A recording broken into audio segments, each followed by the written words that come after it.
Listen. Ooh, you hear that click? Damn. Or this one.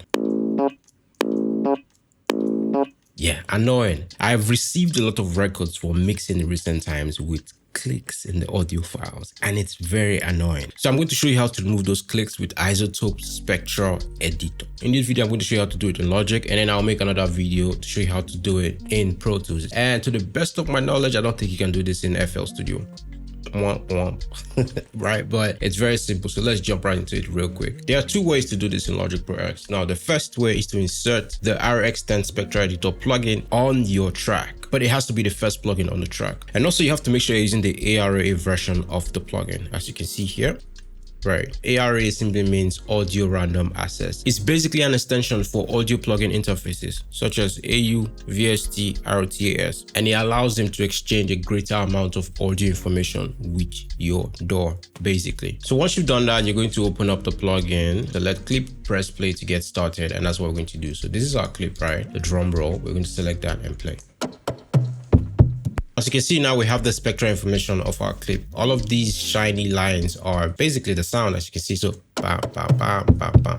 And if you notice, this last one here, this is the sound we are trying to get rid of. So let's familiarize ourselves with the plugin just a little bit. Up here, we have our selection tool. The first one is the time selection tool. The second one is time and frequency selection tool. And this one is just a frequency selection tool. You have the lasso, paint or brush, and magic wand and whatnot. And then down here, we have the length of the audio clip in seconds, and on the right side we have the frequency range of the audio clip, and then we have attenuate and replace. This is not the full feature of the RX Spectral editor, but for the most part, to be honest, this is what you mainly just need to use. From here, what we're going to do is just select the clip we want to get rid of. I am using the time and frequency selection tool. That's what I like to use, and then you can just go attenuate and it's gone with play.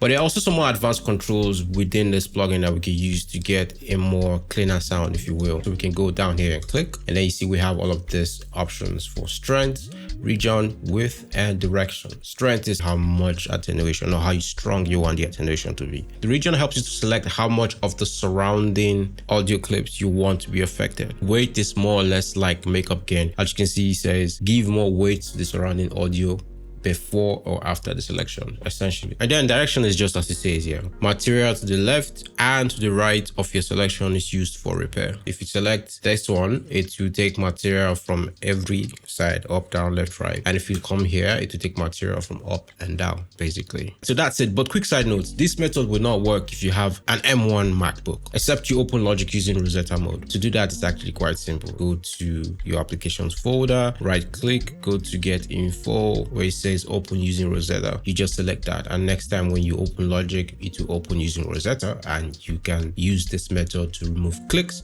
from your audio file. Now, the second way is by setting the RX Spectral editor as your external sample editor in Logic Pro. Let me show you how to do that. Settings, advanced, audio, you go to file editor, and then if you're doing this for the first time, this will be empty. Choose and just search RX, boom, and it will appear, and then you choose that, and that's that. We have an audio clip with a click. We'll just select that and go Shift and W, boom, and this is our audio file. So like I mentioned, with this method, you have access to all the complete features of the RX Spectral editor. You have breath control, the bleed, the click, the clip, the crackle, the S, bro. You have all of the features. And just like before, we have the length of the clip in seconds down here, and then we have the frequency range on the right. And if you notice, we have two instances of the audio clip. It's basically just left and right. And I think that actually allows you to process the left and the right channels independently of each other if you wanted to. Another thing that you would notice here is the fact that you get both the waveform and the spectral information of the audio clip, which is great. And now from here, we're just going to go and select that click sound at the beginning. You know, you can see from the spectral information as well as the wave that this beginning here, this is exactly where the click sound is. So we're going to select that, right? And then we're going to go to spectral repair.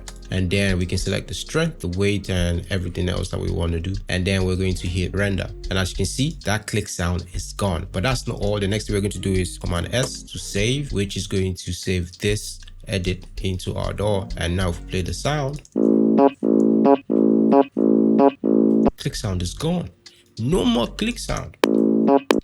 That click sound is gone. Now when you send me your files, there will be no click sound, which is great. Save me time. All right, so that's how you do it. And with this method, you don't need to actually have your Logic open in Rosetta mode. Okay, and it's the same process with any of the RX versions that you have. What I'm using right now is the 10, but even if you have up to like the old ones, even if you had the 5, it's still the same process. So that's how you do it. That's how you get rid of click sound in your audio files. And again, this applies to everything: vocals, whatever audio source. All right, that's it. I hope you got something for this one. If you did, make sure you leave me a like and subscribe if you've not. And if you need to book my services for mixing and mastering, I'm going to leave a link below to the engineers page. And if you'd like to buy my vocal and mastering presets, I'm going to leave a link to my store so you can get my vocal and mastering presets. And before I leave, there's something I'm trying to do. I am trying to put together a masterclass, a 2-day masterclass. I want to get a space in Lucky Phase 1, set it up for like 20 people and walk you guys through my mixing and mastering process. I want to do 2 days. So the first day is going to be stereo mixing and mastering, and the second day is going to be Dolby Atmos mixing and mastering. All right, we're going to talk about everything from session organization to gain staging to EQing, compression, bus routing and processing, vocal chain and vocal mixing techniques. Okay, automation, my mastery chain, and I'm going to give you my custom mixing and mastering template for Logic and Pro Tools, whichever DAW you use. And also I'm going to do a raffle draw at the end of each masterclass to give somebody the chance to win a studio monitor. So yeah, that's something that I think is exciting, and that's something that I think will be very helpful to somebody. But the problem I'm having now is the price. I don't know the right price to put. And the reason I'm doing this is because there's a lot of people coming to my DMs that want to learn but cannot necessarily afford to pay for my 6 weeks course, which is about $2,500. Understandably so, right? So I'm trying to do the 2-day masterclass and make it affordable enough for people that are really serious about, you know, getting some extra information on how to improve their mixing and mastering. So help me out. Let's figure out what the decent price would be to charge for this. Because remember, I have to pay for a venue, I have to set up, I have to do a lot of things. So please leave your suggestion in the comment section below and just put how much you would be willing to pay for a 2-day masterclass so I can figure out how to make this thing work. And I want to limit it to 20 people for the first one so that it's, you know, it's controllable, not too much going on. And if it's a success, we are going to do it maybe twice a month. All right, going forward. And also the price is going to be separate. So it's either for stereo mixing and mastering or Dolby Atmos mixing and mastering. Or if you want to, you can book for both and attend both days. Because the first day is just going to be stereo, second day is going to be Dolby Atmos. So whichever one you want to go for. But anyways, please leave your suggestions in the comment section below. And yeah, I shall see you on the next one. Benny Macaulay out again.